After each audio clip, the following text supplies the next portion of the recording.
On en vient à ce dossier d'enquête consacré aux douanes guinéennes. Je vous en parlais depuis hier. Les pertes subies pourraient se chiffrer à plusieurs milliards de francs guinéens suite au bug informatique qui a récemment paralysé le service central de la Direction générale des douanes guinéennes. Le coût porté à la plateforme dénommée Sidonia World, resté sans données durant plusieurs jours, aura sérieusement affecté les opérations douanières, chamboulant ainsi les formalités de déclaration des marchandises, de la liquidation jusqu'au processus de paiement.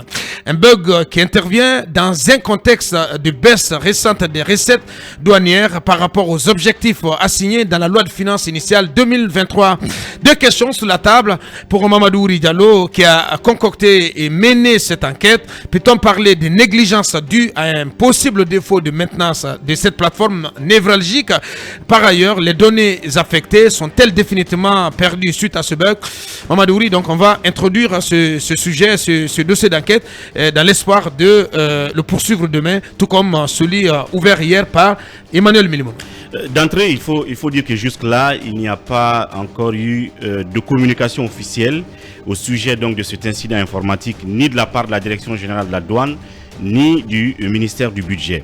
Et les bribes d'infos que nous avons captées à ce sujet nous sont remontées depuis le dimanche 16 juillet 2023, nous disant donc que le dysfonctionnement a commencé le vendredi 14 juillet 2023 et que les activités de perception des droits de douane, vous l'avez mentionné tantôt, sur la plateforme dédiée ont été sérieusement perturbées avec de forts risques de perte de manne financière à capter. Mais qui parle donc d'opérations douanières parle de marchandises, donc en conséquence d'importateurs, ou sinon si vous voulez de commerçants. Et les importateurs font dédouaner leurs marchandises par des transitaires. C'est une façon de rappeler les quelques thèmes que nous connaissons. Ainsi, nous avons approché quelques-uns qui nous ont dit qu'en réalité, ce bug a commencé depuis le lundi 10 juillet 2023. Bien. Selon eux, ils ont remarqué qu'après la déclaration des marchandises et leur valeur, il n'y avait pas de retour du vérificateur. Et retour qu'on appellerait dans leur jargon la liquidation. Une fois qu'ils ont fait la déclaration, je parle donc de ces transitaires, cette notification de déclaration leur est notifiée dans leur compte qui est sur la plateforme de procédure. Et malheureusement, ils sont restés sans possibilité de procéder au paiement après leur déclaration. Ça, c'est déjà la première anomalie qu'ils ont constatée, parce qu'une fois que vous faites la déclaration, automatiquement, vous avez une notification que cela est fait et pris en compte. Après, vous passez à l'étape suivante qui est donc le paiement.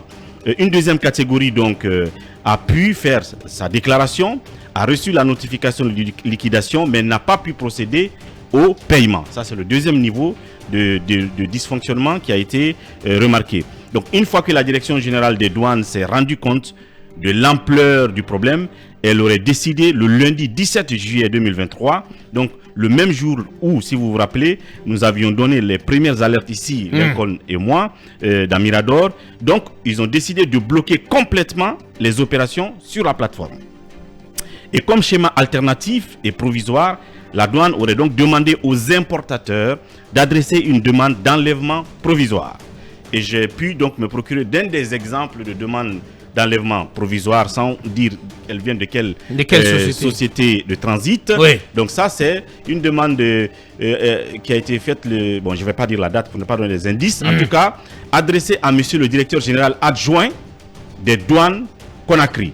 Demande d'enlèvement provisoire de conteneurs. Donc, ils ont proposé comme schéma à ce que les gens adressent une demande d'enlèvement provisoire pour pouvoir donc prendre leur bagage. Une fois que le problème serait résolu sur la plateforme, ils reviendraient procéder donc à leur déclaration et au paiement de valeur de leurs marchandises. Donc, une autre source à la douane, Aboubacar, nous a finalement dit que le jeudi 20 juillet 2023, je crois que c'était la semaine passée, à 14h30, la connexion a repris sur la plateforme. Et le même jour, sauf si la Direction générale des douanes nous dit le contraire, une réunion impliquant tous les acteurs s'y est tenue. Les compagnies de transport, la Direction générale du port autonome de Conakry, la Direction générale des douanes. Entre autres mesures prises, ils auraient décidé communément de ne pas faire appliquer la surextarie aux importateurs. En tout cas, ceux qui seraient concernés par cela. Et jusqu'à la période, concernant la période de bug en tout cas. Et la question vous l'avez posée, qu'est-ce qui a bien pu causer ce dysfonctionnement? Ouais. Ce bug. Ce bug.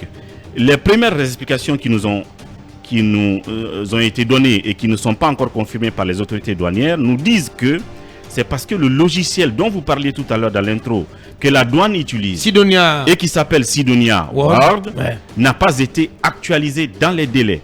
Wow.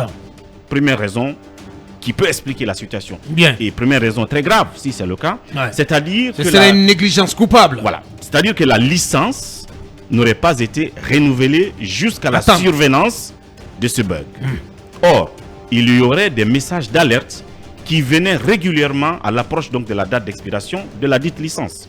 Et il faut aussi rappeler que ce logiciel, selon ce qu'on nous a dit comme information, est un outil du CNOCSED, la Conférence des Nations Unies pour le commerce et le développement. Bien. Ça veut dire que c'est elle qui a donc la licence. Il faut payer pour la renouveler. C'est comme la licence que nous avons ici. Les licences que nous utilisons ici. Il faut les renouveler. Ouais. Donc cette négligence pourrait s'expliquer aussi par le fait que la Guinée se serait lancée parallèlement dans une dynamique qui vise à développer son propre logiciel, comme par exemple la Côte d'Ivoire ou le Sénégal dont on nous a parlé. Maintenant, quels sont les quelques dégâts causés? Les conséquences, on va y aller rapidement en une minute. Certains importateurs qu'on a approchés affirment que leurs marchandises sont bloquées en douane depuis plusieurs jours déjà, malgré qu'on nous dit que la connexion est revenue. Moi, j'ai croisé pas plus tard qu'avant-hier un commerçant qui m'a dit donc que ces bagages sont bloqués dans un cargo depuis plusieurs jours. Et on lui dit que la connexion ne marche pas.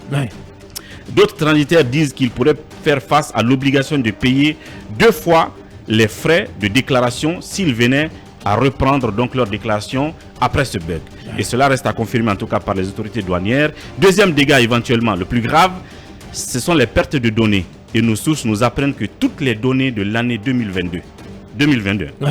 Donc quand la connexion a repris, les autres années sont là parce que ça sert d'archive aussi. Mais les données 2022 définitivement sur la plateforme ont systématiquement disparu. Et seraient définitivement perdu.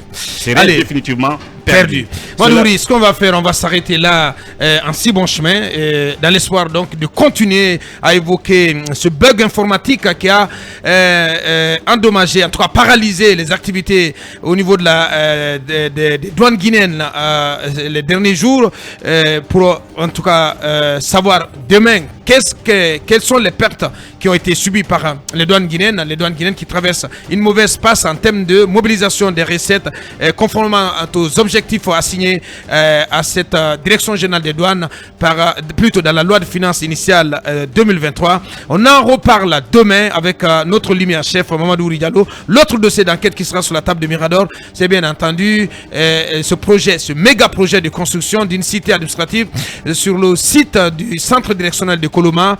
Si tout va bien aussi, notre invité précis demain, c'est bien entendu M. Étienne Soropogui, président des NVG et partie membre de l'ANAD. Il sera à notre compagnie demain dès 9h30. Prenez soin de vous. On se reprend demain pour la dernière présentation, en tout cas pour ce qui est de mon compte. Merci et restez sur FUM FM. Les programmes continuent.